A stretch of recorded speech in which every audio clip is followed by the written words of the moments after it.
Hola, ¿qué tal amigos? Mi nombre es César Corral y mi compañero Ricardo Alvarado. Hola.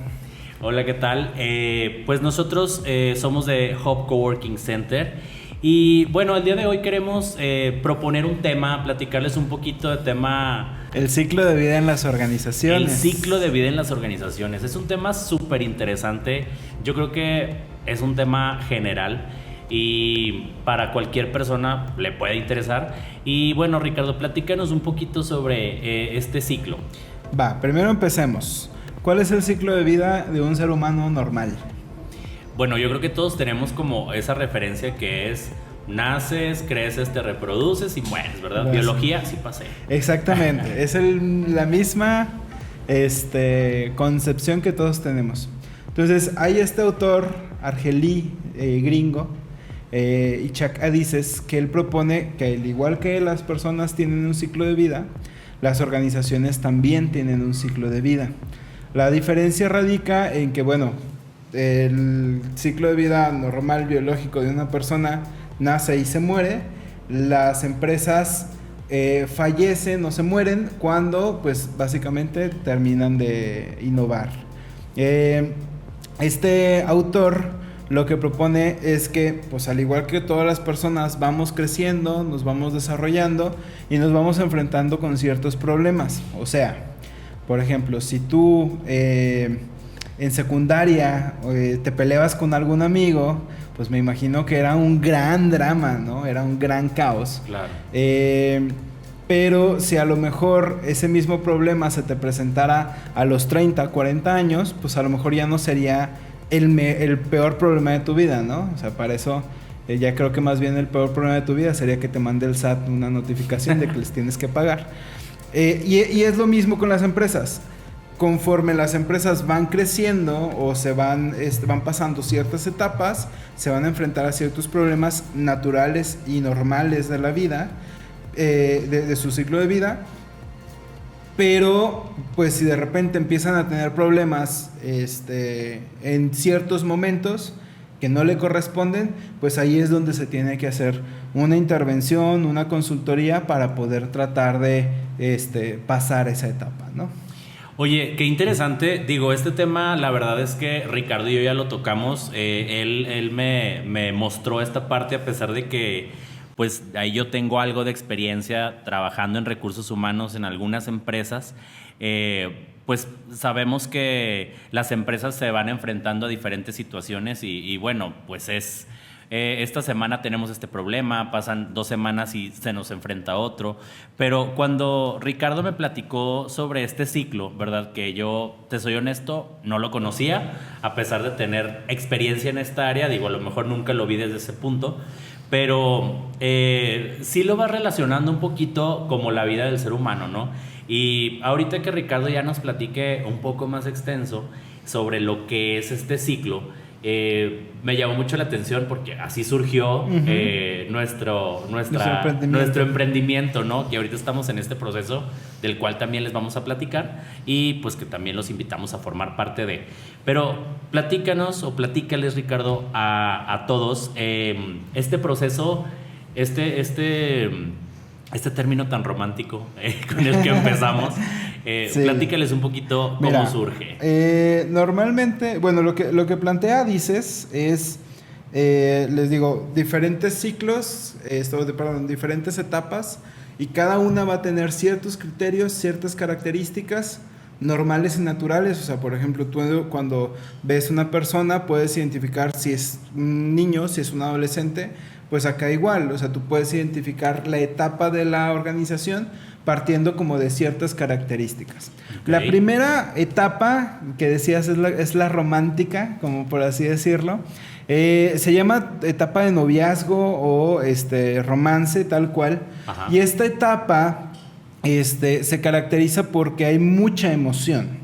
O sea, el emprendedor, el fundador de la empresa, generalmente encuentra una oportunidad, genera una idea de negocio y esta idea genera mucha motivación en él.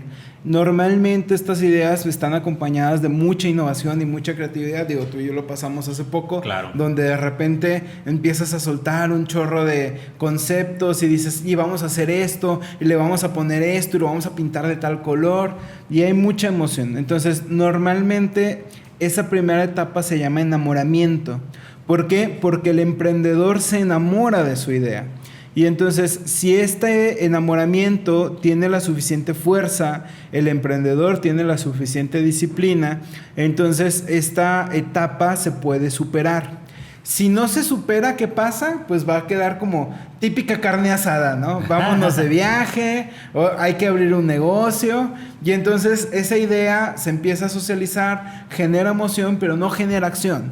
Entonces, si no hay acción, si no hay emprendimiento, pues entonces el negocio simplemente se queda en enamoramiento, y esa es la primera etapa. Oye, en esta etapa es como el ligue, ¿no? O Sí, sea, cuando tal justo cual. es lo que platicábamos, es como si estás en algún lugar y pues empiezas a ligar, ¿no? Con alguien, y pues a lo mejor ese ligue o jala o no jala. Entonces, si jala, pues quiere decir que empieza todo este proceso, es como cuando empiezas a salir con alguien, etcétera, etcétera.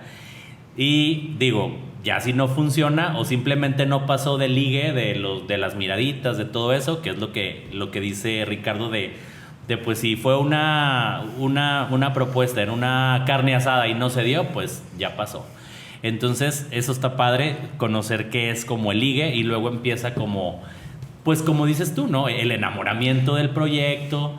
También yo creo que pasándolo al término un poquito clínico, pues viene como también la idealización, ¿no? O sea, porque empiezas a idealizar y a decir, no, sí, vamos a poner, vamos a hacer, vamos a crear y vamos a generar y vamos a ganar. Y bueno, ya ahorita sabemos que no, también viene como esa etapa de, como cuando pasa en el noviazgo, ¿no? O sea, de asiento Sí. de realidad.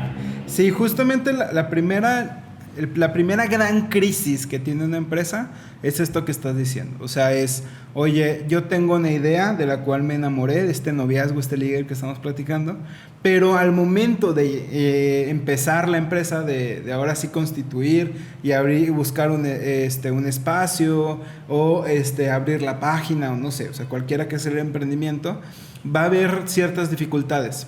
Si estas dificultades no se superan, ya sea porque no hay inversión, porque te desencantaste la idea, o ya te metiste y te diste cuenta que no se va a armar, pues entonces normalmente ahí queda, y pues ya falleció la empresa incluso antes de que naciera.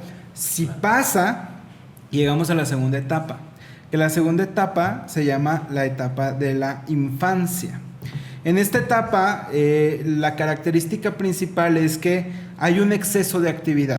Digo, ahorita nos está pasando a nosotros, ¿no? De verdad. El fundador o los fundadores están todo el tiempo trabajando, todo el tiempo activo, están viendo qué hacen, oye, y muévele aquí, y publica esto, y cómo ves si hacemos aquello, y cómo ves si hacemos esto otro. En esta etapa generalmente no hay procesos tan claros ni tan definidos, precisamente apenas se están construyendo en la gran mayoría, y el fundador o los fundadores están en todo. O sea, la hacen de meseros, la hacen de barrenderos, pero también son los que operan, también son los que cobran, también son los que facturan. Entonces, a eso se refiere con que hay un exceso de actividad, hay una demanda muy alta por trabajo, y generalmente todo el tiempo están peleando por flujo. O sea, así como un bebé necesita leche, necesita alimento para crecer, en esta etapa la palabra clave es flujo.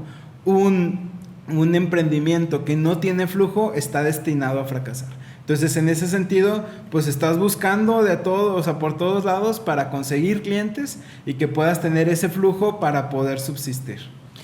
Está padre, digo, ahorita estamos en ese proceso, ¿verdad? Algunos emprendedores, entonces aquí viene esta frase que escuchamos mucho, y no sé si Ricardo también lo confirme, ¿no? El trabajar sobre la marcha. A lo mejor cuando estamos en el ligue, en el noviazgo, y que tenemos una planeación y demás, pues vamos estructurando un poco, pero esa estructura de repente va saliendo, o sea, van surgiendo o encuentras clientes que a lo mejor no te están pidiendo algo que tú a lo mejor tenías contemplado en un principio, pero pues aplica pues sobre la marcha, ¿verdad? Lo vamos haciendo.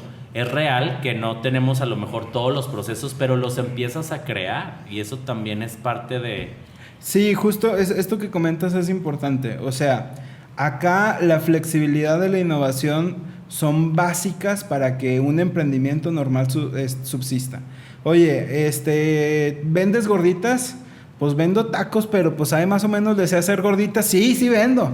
Claro. O sea, en este momento, como lo que se necesita es flujo, pues realmente ¿qué vendes? Pues lo que quieras que venda. O sea, tratas de adaptarte lo más que se pueda al cliente y te es sencillo porque son pocas personas. O sea, normalmente es un emprendedor o dos emprendedores o es un equipo, pero son muy poquitas personas. Entonces te es muy fácil adaptar tus procesos. Entonces hay mucha innovación, pero hay poco control, hay poca hay poca estructura. Entonces eso te permite ser como muy flexible y ágil en poder atender las cosas. Pero también con esto queremos decirles que no se desesperen. O sea, si ya pasaron la primer crisis, que fue la de ligue y del noviazgo, ya se atrevieron a dar un paso más y ya están en esta etapa de infancia, créanlo, conózcanlo, sépanlo que es difícil. Pero mira, ahí sí que quiero como profundizar en el tema. Sí. La verdad es que no recuerdo bien las estadísticas, pero si mal no recuerdo va por ahí de que el 90% de los emprendimientos en México fracasan en menos de los primeros 5 años. Y la verdad, y eso que te habla de que es muy difícil emprender. O sea, generalmente tienes que entender que el negocio o en esta primera parte pues no te va a dar. O sea, así como cuando tú eres papá y tienes un niño chiquito y tu niño pues no te produce nada, al contrario, o sea, te quita y te quita y te quita y te quita. ¿Por qué? Porque está creciendo, ¿no? Entonces es súper importante tener eso en cuenta. O sea, si tú pones un negocio pensando que te vas a volver millonario en 3 meses, pues la verdad es que no. O sea, es borrarse eso de la mente, es tener muy claro que el negocio va a tomar tiempo. ¿Cuánto tiempo? ¿Quién sabe? O sea, sí pueden ser 3 meses, pueden ser 2 años, pueden ser 5 años. Aquí, digo, en México específicamente, el truco es 5 años. Si aguantas 5 años, ya es muy probable que tu negocio se mantenga algunos años más. Ahora, después de la infancia viene una siguiente etapa, que es la etapa de la preadolescencia. Acá hay una combinación entre resultados y emprendimiento. ¿Qué quiere decir? O sea, hay mucha innovación, hay mucha productividad, hay mucha chamba. O sea, en esta etapa generalmente los negocios ya superaron esta crisis financiera, o sea, ya no se trata de flujo, ya más o menos tienen ciertos clientes. Acá más bien se trata de estructura. Así como un preadolescente se va definiendo, va encontrando quién es, qué quiere ser, qué es y qué no es, justamente en esta etapa del negocio es igual. O sea, el negocio tiene que empezar a definir estructura, tiene que empezar a definir procesos, de forma que el servicio que se dé sea homologado. ¿Qué pasa normalmente acá? Ya hay un equipo, el emprendedor empieza a crecer, empieza a tener clientes, entonces empieza a involucrar personas, empieza a involucrar gente que no necesariamente atienden el negocio como lo atendería él. Ajá. Entonces el cliente se empieza a quejar de que, es que ya no atienden como antes, y es que los pasteles ya no saben como antes. ¿Por qué no saben como antes? Porque ya no los hace el dueño, el fundador del negocio. Esto te lo digo a ti, emprendedor, tienes que tenerlo muy claro. Nadie va a cuidar tu negocio como tú, nadie, entiéndelo. Entonces, si tú tienes la expectativa de que tus colaboradores van a tener la misma pasión que tienes tú sobre tu negocio, estás bien equivocado. ¿Por qué? Porque pues para ellos es un trabajo que les puede dar propósito, sí, pero no es su bebé, no es lo mismo que para ti. Entonces, en ese sentido, en esta etapa de la preadolescencia, hay mucha chamba, pero ya no puede haber tanta flexibilidad. O sea, acá ya tenemos que empezar a poner estructura. ¿Qué pasa si no hay estructura? Precisamente esto que te digo, los clientes se van a quejar de que no hay un servicio homologado, un día les entregas una cosa, otro día les entregas otra, también la gente va a estar sobrecargada, o sea, hay mucho trabajo, muchas cosas que resolver, a todo le sigues diciendo que sí, entonces la gente está saturada. Por lo mismo que está saturada, no hay control de calidad, no hay orden, se siente como que hay como que esto es una gallina descabezada, ¿no? O sea, como que cada quien está jalando agua para su molino, no hay planeación, no hay estructura, no hay control. Entonces, lo único que hay es un acelere impresionante. De otra forma de llamarlo es go, o sea, todo el tiempo estás corriendo.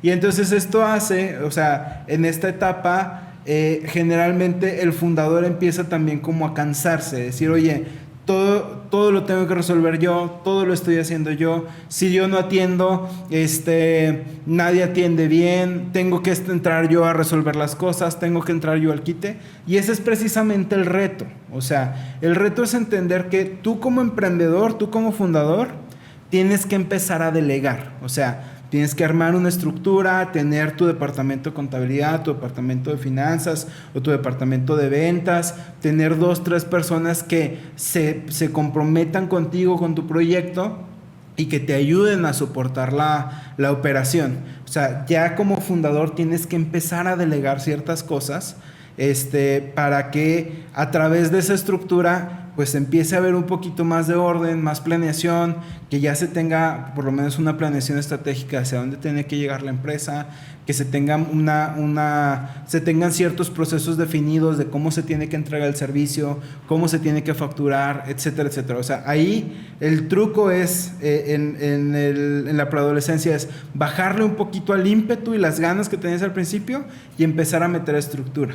Pues sí, Ricardo, ahorita que lo mencionas, ¿verdad? Y todo lo que hemos estado platicando acerca sobre estas etapas, recuerdo mucho como esta teoría de Erik Erikson, a lo mejor mucha gente no tendrá referencia. Esta teoría que habla sobre el contra, ¿no? O sea, esto contra esto genera una crisis y te genera ir al siguiente nivel. Entonces, yo lo veo así, ahorita por lo que hemos estado viendo, lo hemos estado platicando. O sea, por ejemplo, en el ligue, o pasa esto, si se logra superar, como quien dice, pasamos al siguiente nivel. Exactamente. Entonces, está muy interesante y bueno, era lo que quería comentar respecto a lo que nos estás platicando, que pues digo, seas emprendedor o no, o estés trabajando en alguna empresa, también te da como una noción, como una capacidad de análisis de este tema y decir, a lo mejor mi empresa o la empresa en la que estoy trabajando está en este punto, o sea, de qué manera puedo idear, de qué manera puedo innovar sabiendo desde el punto en el que estás como empresa.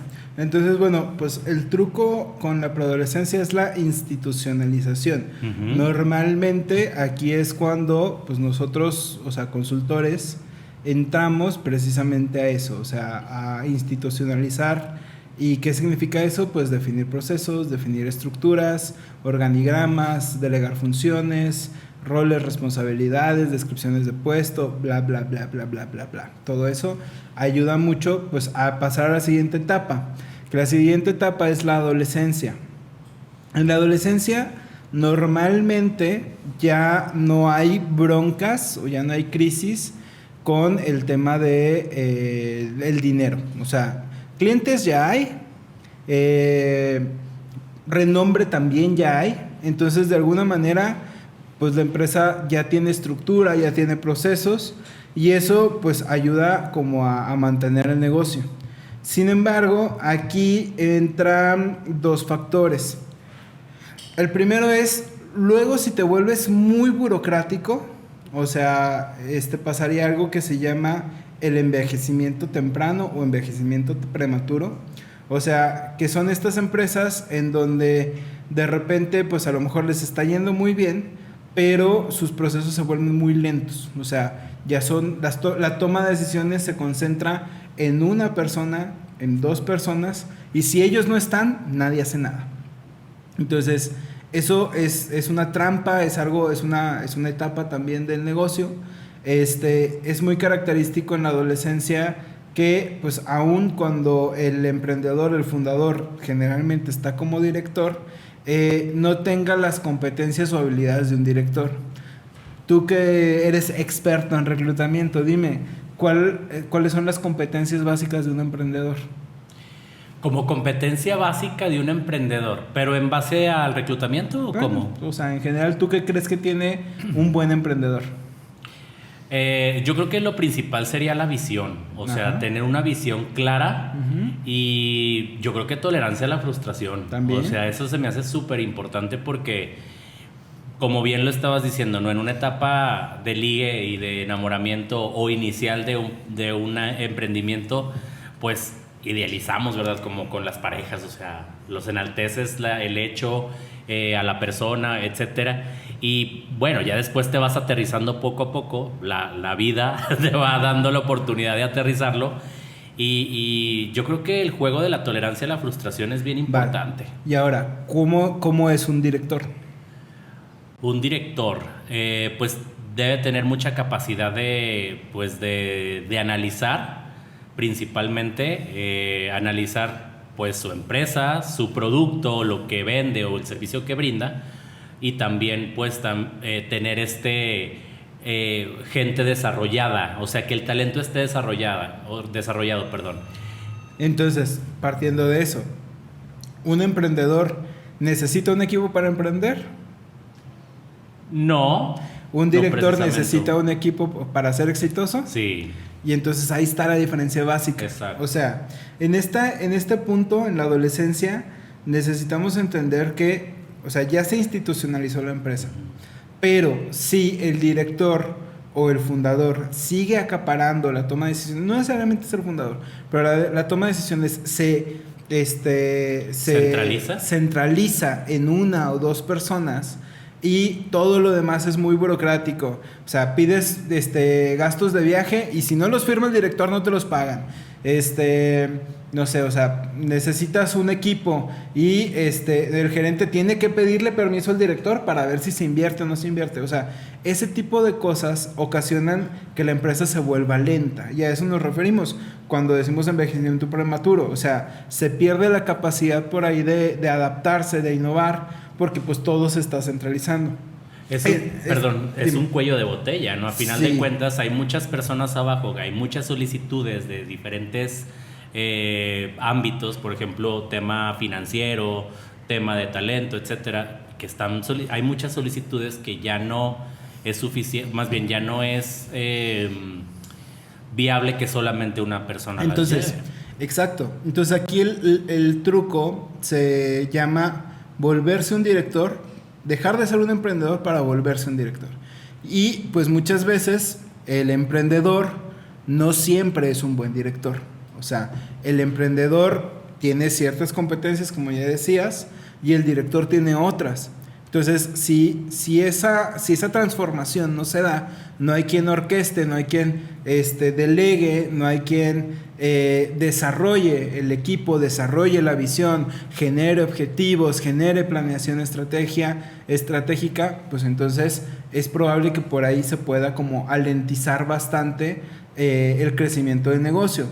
Y la otra es, otra posibilidad es el emprendedor frustrado. O sea, ya lo decíamos, un emprendedor y un director son diferentes.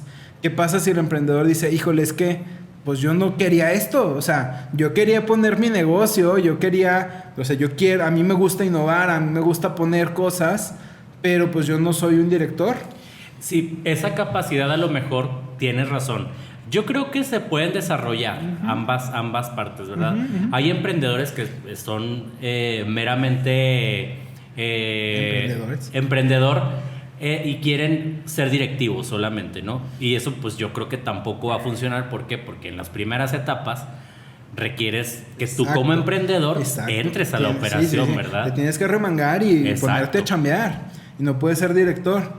Llegar al momento en que seas director. Y al contrario, un director que esté dirigiendo el tráfico, que esté reparando una llave, que esté atendiendo clientes personalmente, pues también te quita velocidad, o sea, te quita capacidad de operación. Un director no opera, entiéndalo, jóvenes, un director no opera, o sea, un director, ¿qué hace? Dirige, define la estrategia, define el objetivo, define hacia dónde vamos, hace que las cosas sucedan, pero no opera a través de un equipo establecido. Y este es el punto, lo pregunto, este es el punto en la adolescencia, ese es el punto donde tiene que hacer esa diferencia este emprendedor que ya se está convirtiendo en un director, ¿no?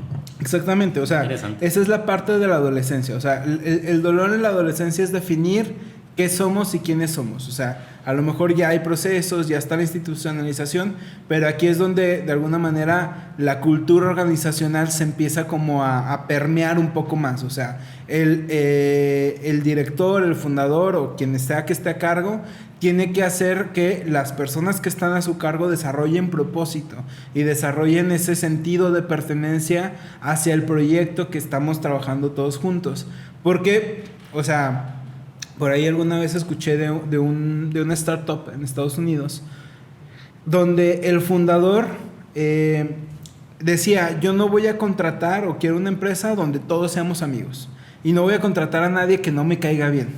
Entonces la empresa fue creciendo a un punto en donde, pues, o sea, los primeros 400 empleados, él los entrevistó a todos.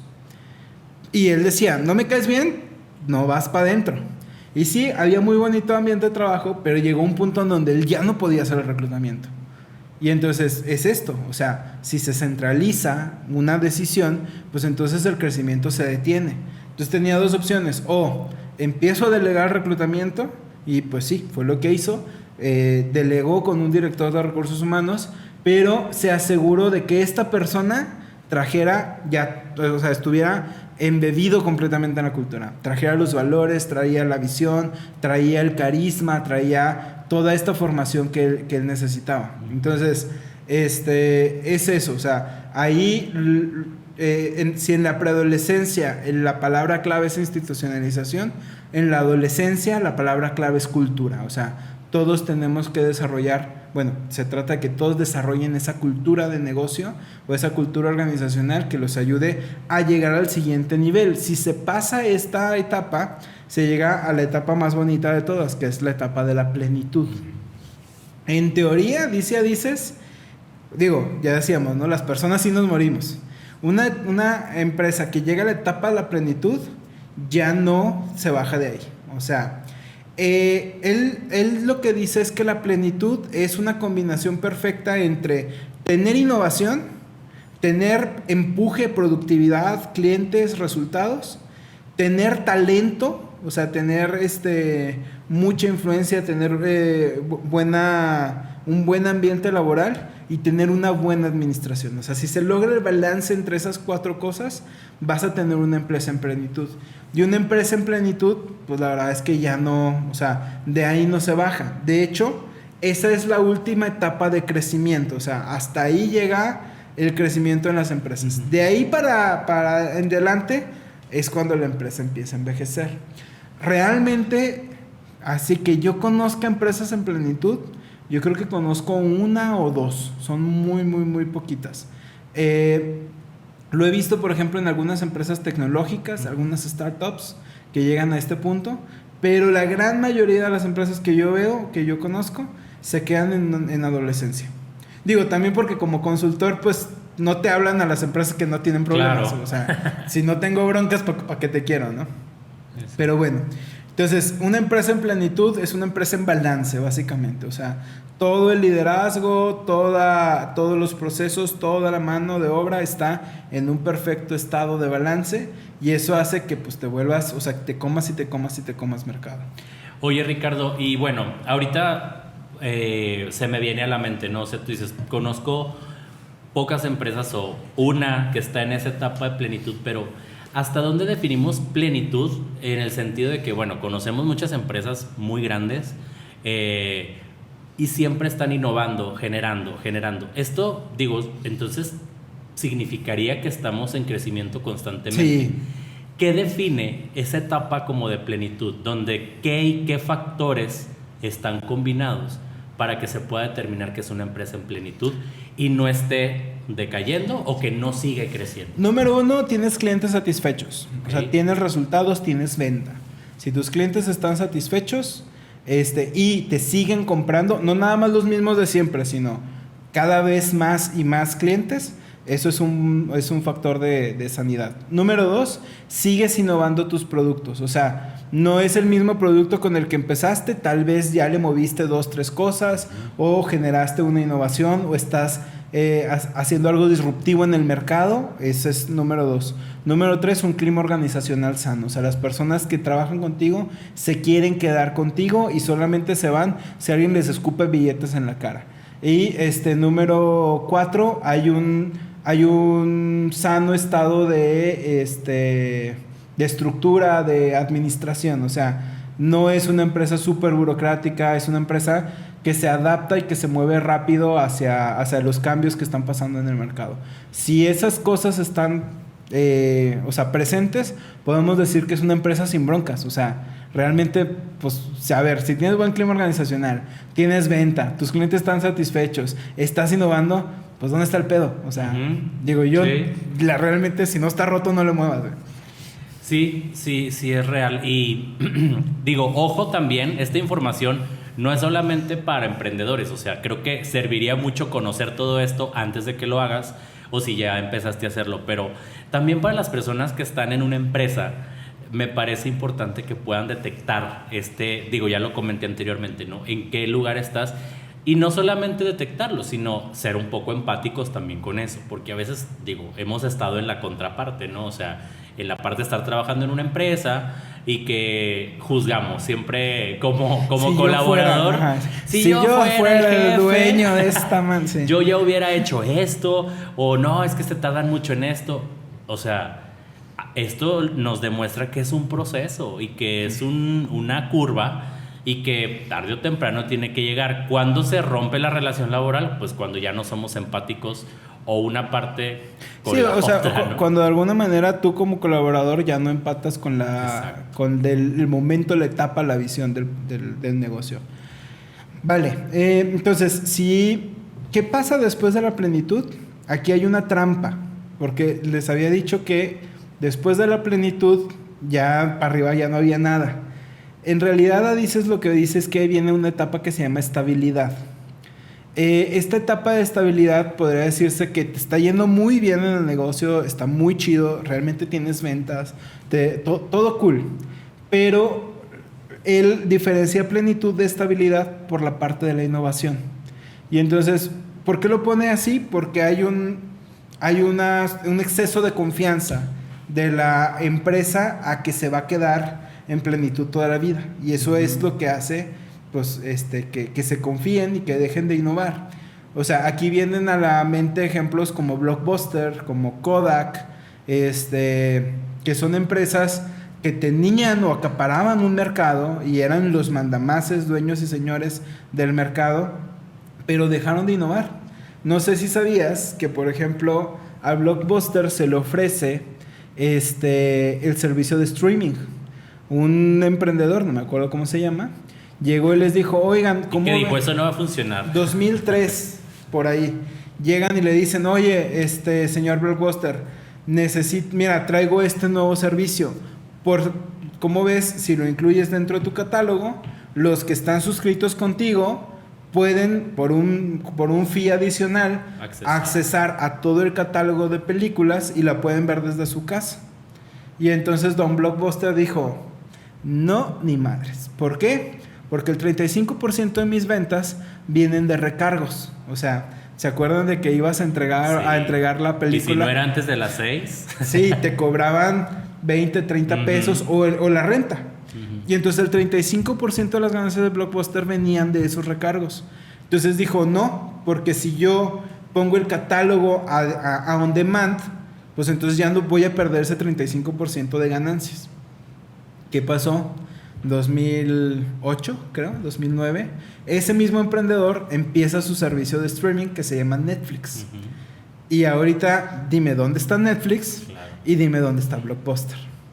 Entonces, a eso se refiere con estabilidad. O sea, es entender que aún cuando tienes mucho poder y mucha ganancia, mucha mucho mercado, no te quedes en tus laureles y que estés constantemente innovando.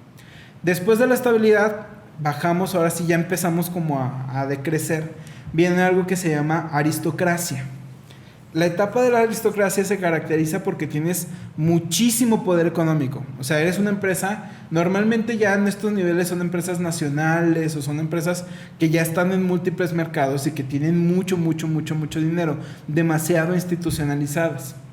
¿Qué pasa? Eres tan grande. ¿Te acuerdan cuando platicamos que al principio decíamos, oye, no, es que en la infancia pues todos hacen de todo, ¿no? Y es muy fácil adaptarte porque pues son 1 o 2 personas, se ponen de acuerdo y ya. En la aristocracia lo que pasa es justamente eso es lo que te juega en contra. Tienes tanta gente trabajando contigo que hacer un cambio toma mucho tiempo. O sea, si de repente te quieres adaptar a una innovación en el mercado, pues ahora no tienes que convencer a 1 o 2, tienes que trabajar con 1,500, 2,000, 3,000 colaboradores. Algo como lo que pasa ahorita con el tema de los aranceles de Trump y todo este rollo. Oye, ¿qué pasa cuando pues tienes 3, 4 plantas de 4,000 trabajadores aquí en México? Y pues ahora ¿cómo te adaptas? ¿Cómo compites contra los que están en Estados Unidos o contra los países que no cobran aranceles? Entonces, aquí el ejemplo, pues para mí, que es un poquito más fácil de identificar, es Coca-Cola. Bueno, ¿te acuerdas de la Big Cola? Claro. ¿Cuánto costaba una Big Cola? No tengo idea porque honestamente no la consumía, pero... De lo que te perdiste. ¿Verdad? Pero no. Creo que estaba como en 10 pesos, Ok. 3 litros de Coca-Cola, de Big Cola. Uh-huh. Bueno, ¿sabes qué pasó con la Big Cola? No, platícanos. La compró el poderosísimo imperio de Coca-Cola Company. Okay. Aquí, o sea, todos van a decir, no, pues es que es competencia desleal porque Coca-Cola ve un chiquito y luego lo compra. Es que no se trata de comprar al chiquito. Lo que hizo Coca-Cola no fue comprar la fórmula de la Big Cola. La verdad es que, o sea, Coca-Cola sabe que su producto es bueno. No la necesitaba. Ajá. Pues. Pero ¿qué sí necesitaba? Su proceso de innovación. Coca-Cola no ofrecía refrescos de 3 litros. No ofrecía refrescos de 1,5 litros. Y cambiar o ajustar su línea de producción para hacer refrescos de 3 litros le iba a tomar muchísimo tiempo. Entonces, ¿qué hizo? Pues te compro Big Cola, que venía creo que de Perú o de Sudamérica. Uh-huh. Y entonces ya tengo el proceso, o sea, no compro la Big Cola, compro el proceso de innovación de hacer otros formatos u otros formatos de Coca-Cola. Sí, otras presentaciones. Entonces, esa es la aristocracia. O sea, la aristocracia no... Tienes mucho dinero, o sea, tienes muchos clientes, pero no tienes innovación. Entonces, la innovación la tienes que salir a buscar al mercado, la tienes que ir comprando. Eso normalmente conlleva un riesgo porque entonces chocan 2 culturas organizacionales y no siempre funciona. O sea, hay veces que es un desmadre. Entonces, bueno, eso es la aristocracia. Pero aquí ya estamos hablando así de compañías impresionantemente enormes. De todos modos, cuando hay estas fusiones, sí es muy importante como considerar ese tema de las culturas organizacionales, porque si no, si las culturas se repelen, es muy probable que más bien te compres un problema que más bien una innovación. Luego ya empezamos con las empresas más horribles del mundo, que son las empresas burocráticas. Okay. Aquí empezamos, o sea, hay 2 estilos de burocracia: la burocracia temprana y la burocracia tardía o la burocracia ya más vieja. En la burocracia temprana te vas a encontrar empresas que normalmente van a tener un producto muy bueno o un producto, ¿cómo diré? Pues, ¿cómo se llama? O sea, tienen un monopolio. Uh-huh. Entonces tienen un monopolio y por lo tanto no tienen competencia.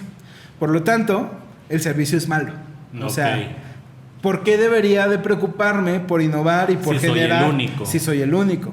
Teléfonos de México, uh-huh, por ejemplo. ¿Qué otro te puedo decir? Yo trabajé para una empresa de burocracia tardía, de burocracia temprana, que se llama... los voy a quemar. Bueno, no los voy a quemar. Es una empresa de transporte urbano en Monterrey. Ok. ¿Qué pasa? Pues tiene monopolio. O sea, si tú querías ir de Guadalupe a San Nicolás, tenías que tomar el camión. Entonces, el ingreso está garantizado. ¿Qué pasa? Pues no tengo competencia. Entonces, como no tengo competencia, no necesito innovar. Por lo tanto, los camiones están todos feos, el servicio al cliente está horrible, contratas a quien quieras, etcétera, etcétera. O sea, realmente estas empresas se dejan de preocupar por dar un buen producto y se enfocan mucho en el tema de la administración. Y entonces tienen procesos muy lentos, muy burocráticos, hay mucha grilla, hay mucho poder. O sea, son estas empresas donde el director tiene así casi un trono, ¿no? Y lo que él dice es lo que se hace. Uh-huh. Y no hay quien lo contradiga y le tienes que hablar de ingeniero, uh-huh, licenciado, o sea, uh-huh, doctor, o sea, porque los títulos son muy importantes. Son importantes, sí, claro, en empresas burocráticas. Ajá. Son esenciales. Y hay mucha grilla. O sea, el de recursos humanos está peleado con el de administración. Y el de controlaría está peleado con el de operaciones. Y, o sea, y a la primera provocación se están apuñalando en la espalda. Y están quemando gente. Hay un chorro de rotación, etcétera, etcétera. Creo también, por lo mismo que la innovación no es solamente en un producto, sino también en la cuestión del talento, ¿no? O sea, sí, claro. Y no son empresas que si no le van a apostar a un producto nuevo porque no lo necesitan, mucho menos a su talento, ¿no? O sí, sea, es como que, pues trabajas aquí y si quieres y si te gusta y si no, pues... Exacto. Luego vienen las empresas todavía más burocráticas. ¿Hay más? Sí. Y generalmente estas empresas son paraestatales. Okay. O sea, aquí ni siquiera es que tengas un producto, más bien es que alguien te mantiene. O sea, son empresas como nuestro glorioso Instituto Mexicano del Seguro Social. Uh-huh. O sea, para mí es el ejemplo perfecto. Okay. O sea, en el IMSS realmente no trabaja por dinero, la CFE. O sea, no trabajan por dinero, no es como que tengan la necesidad de ofrecerte un buen servicio o de ofrecerte un buen producto. ¿Qué es lo que les queda? Pura burocracia. A mí, en lo particular, no me gusta ir al IMSS, no porque estén todos amarillos y porque de alguna manera tengan instalaciones muy viejas, etcétera, etcétera. Hay gente muy competente trabajando ahí. Lo que no me gusta es que te hablan como si te supieras sus procesos. O sea, ahora por ejemplo que tuvimos a mi hijo, oye, vamos y no, tiene que hacer fila en la unifila. Ok, ahí vas a la unifila. No, pero es que antes necesito que vaya al consultorio y que le pongan el sello. Entonces ahí vas con el consultorio. Es que, híjole, primero tiene que pasar afiliaciones para que le den. Entonces... Y yo creo que lo estás diciendo muy decentemente, porque he visto otros casos, digo, tampoco soy usuario pero pues se saben de casos que tú lo estás diciendo muy, muy decente, ¿no? Híjole, pasó esto, pero en muchas ocasiones, obvio, digo, es una generalidad, no estoy diciendo que todas las personas, pero pues en su mayoría es la fama que se genera. Y a mí lo que me molesta no es tener que hacer todo ese proceso. Uh-huh. Entiendo que tienen un proceso para algo, pero te hablan como si lo tuvieras que saber. Uh-huh. Es que ¿a poco no fue a afiliaciones? O sea, te pendejean, pues, todavía. Pues no sabía que tenía que ir. Y luego digo, aquí sí, comparto un caso. Oye, pues no he llegado a la incapacidad de mi esposa. Entonces tenemos que ir a una oficina que está ahí en la clínica. Y vamos, y llego, oye, pues mira, venimos por este trámite, ¿no? Ah, sí es aquí. Ok. Nada más que no tengo sistema. ¿Cómo que no tiene sistema? Sí, no tengo sistema. Se me fue y no sé si regrese. Eran la 1, cerraban a las 3. Le digo, oye, entonces, o sea, ¿qué hago? Pues, no sé, si quiere esperar a ver si regresa. Y yo le digo, oye, es que pedí, o sea, a ver, mi esposa está incapacitada. Está recién operada de cesárea. Uh-huh. No puede manejar. Pedí permiso del trabajo para poder venir a esto. Uh-huh. O sea, neta, no hay algún otro lugar en donde me puedan atender. No, nada más aquí. Y luego, pues no tengo sistema. Y entonces le digo, y bueno, ¿cuándo regreso? O sea, ¿y cómo le hago? Pues si quiere vaya y pongo una queja. Digo, no, es que... Eso no me va a solucionar. O sea, a ver, entiende, no, el problema no es contigo, o sea... Dime qué hago, o sea, pues si ya invertí tiempo en esto, pues dime qué hago. No, pues venga mañana. Y luego le digo, ¿y mañana sí vas a tener sistema? No sé. Es que dice, así se me va de repente. Y pues, o sea, ¿qué haces ante eso? O sea, la verdad es que no puedes hacer nada. Porque, literal, la única oficina donde te pueden atender es ahí. Es ese pedacito de uno por uno donde está esa persona. Y entonces, o sea, y es eso. El cliente no importa, el producto no importa, la innovación no importa. ¿Qué importa? El proceso. Que el proceso se cumpla como se tiene que cumplir. Si está firmado fuera de la rayita, ese documento no vale. Que vuelva a ser toda la fila, ¿por qué? Porque está mal firmado. Entonces, esas son las empresas burocráticas. Después de la burocracia, llegamos a la última etapa, que es la muerte. Que la muerte en una empresa no necesariamente significa que ya desapareció. Tanto en México como en Estados Unidos y en muchas otras partes del mundo. El que llegues a la muerte simplemente significa que ya no tienes dinero para pagarle a la gente a la que le debes dinero. Y ya.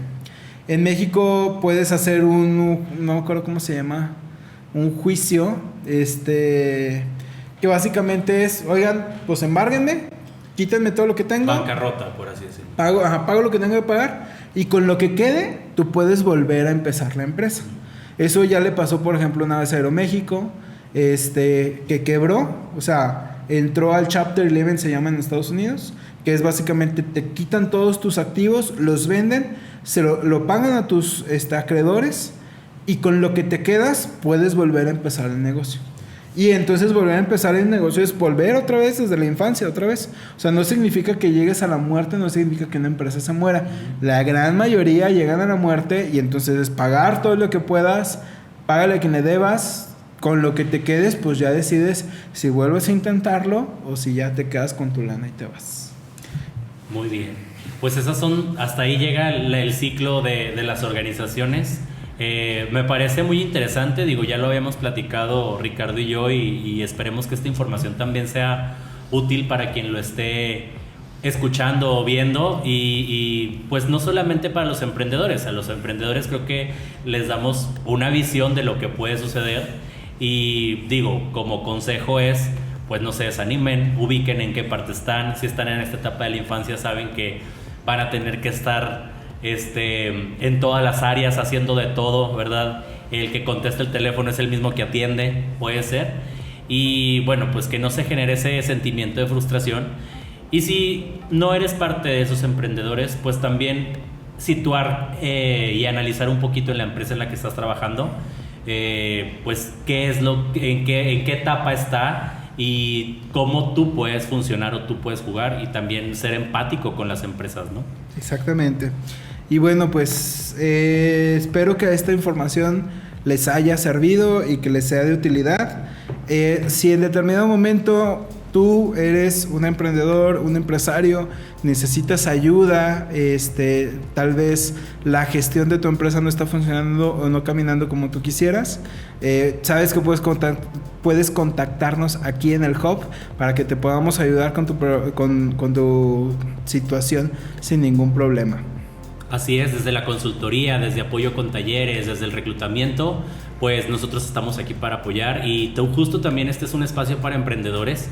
Tenemos espacios en los que tú puedes trabajar y bueno, pues invitarlos a que nos conozcan, a que nos escuchen y aquí estaremos también invitando personas para poder generar opiniones y pues bueno, nutrirnos un poquito más entre todos, esa es la idea, ¿no? Va. Bueno, pues síganos en nuestras redes sociales. Mi nombre es Ricardo Alvarado.